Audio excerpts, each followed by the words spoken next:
Hi ಗೆಳೆಯರೆ, ಎಲ್ಲರಿಗೂ ನಮಸ್ಕಾರ. IPL 2025 RCB ತಂಡಕ್ಕೆ ಮಯಾಂಕ್ ಅಗರ್ವಾಲ್ ಎಂಟ್ರಿ. ಹಾಗಾದರೆ RCB ತಂಡಕ್ಕೆ ಮಯಾಂಕ್ ಅಗರ್ವಾಲ್ ಬರುತ್ತಾರಾ, ಏನ್ ಬರೋದಿಲ್ವಾ? ಈ ಸುದ್ದಿಯ ಸಂಪೂರ್ಣ ಮಾಹಿತಿ ಏನು? ಹೀಗೆ ಇದರೆಲ್ಲದರ ಬಗ್ಗೆ ಹೇಳುತ್ತೇನೆ. ವಿಡಿಯೋ ಸಂಪೂರ್ಣವಾಗಿ ನೋಡಿ. ಅದಕ್ಕೂ ಮುನ್ನ ನೀವು RCB ಅಭಿಮಾನಿಗಳಾಗಿದ್ದರೆ ಈ ವಿಡಿಯೋಕ್ಕೊಂದು ಲೈಕ್ ಮಾಡಿ ಮತ್ತು ಇಂಥ ಹೊಸ ಅಪ್ಡೇಟ್ಗಳಿಗಾಗಿ ನಮ್ಮ ಚಾನಲ್ ಅನ್ನು ಸಬ್ಸ್ಕ್ರೈಬ್ ಮಾಡಿ. ಬರ್ರಿ ಮತ್ತು ವಿಡಿಯೋ ಸ್ಟಾರ್ಟ್ ಮಾಡೋಣ.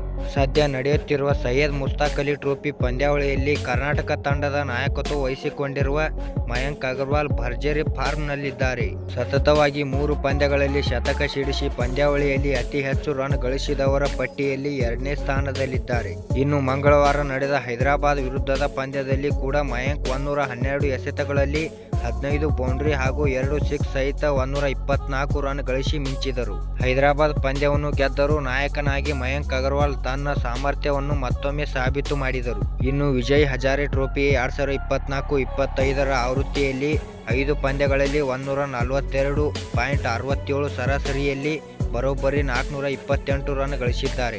ಇದರಲ್ಲಿ 50 ಬೌಂಡ್ರಿ ಮತ್ತು 13 ಸಿಕ್ಸ್ ಕೂಡ ಸೇರಿವೆ. ಇನ್ನು ಈ ಪಂದ್ಯಾವಳಿಗಳಲ್ಲಿ 3 ಶತಕಗಳನ್ನು ಸಿಡಿಸಿದ್ದಾರೆ. IPL 2025ರ ಮೆಗಾ ಹರಾಜಿನಲ್ಲಿ ಮಯಾಂಕ್ ಅಗರ್ವಾಲ್ಗೆ ಬೀಡ್ ಮಾಡಲು ಯಾವ ಫ್ರಾಂಚೈಸಿಗಳು ಕೂಡ ಆಸಕ್ತಿ ತೋರಲಿಲ್ಲ. ಇದೇ ಮೊದಲ ಬಾರಿಗೆ ಮಯಾಂಕ್ IPLನಲ್ಲಿ ಅನ್ಸೋಲ್ಡ್ ಆಟಗಾರ ಎನಿಸಿಕೊಂಡರು. ಈಗ ಅವರು ನೀಡುತ್ತಿರುವ ಉತ್ತಮ ಪ್ರದರ್ಶನ ಅವರಿಗೆ IPL ಕದ ತಟ್ಟಲು ಮತ್ತೊಮ್ಮೆ ಅವಕಾಶ ಸಿಕ್ಕಂತಾಗಿದೆ. ಯಾವುದಾದರೂ ಆಟಗಾರ ಗಾಯಗೊಂಡರೆ, ಪಂದ್ಯಾವಳಿಗೆ ಅಲಭ್ಯವಾದರೆ ಫ್ರಾಂಚೈಸಿಗಳು ಹರಾಜಿನಲ್ಲಿ ಅನ್ಸೋಲ್ಡ್ ಆಗಿರುವ ಆಟಗಾರರನ್ನು ಸೇರಿಸಿಕೊಳ್ಳಲು ಅವಕಾಶವಿದೆ. ಒಂದು ವೇಳೆ RCB ತಂಡದಲ್ಲಿ ಯಾರಾದರೂ ಗಾಯಗೊಂಡರೆ, ಹೊರಗುಳಿದರೆ ಅವರ ಬದಲಾಗಿ ಮಯಾಂಕ್ ಅಗರ್ವಾಲ್ಗೆ ಅವಕಾಶ ಸಿಗುವ ಸಾಧ್ಯತೆ ಇದೆ.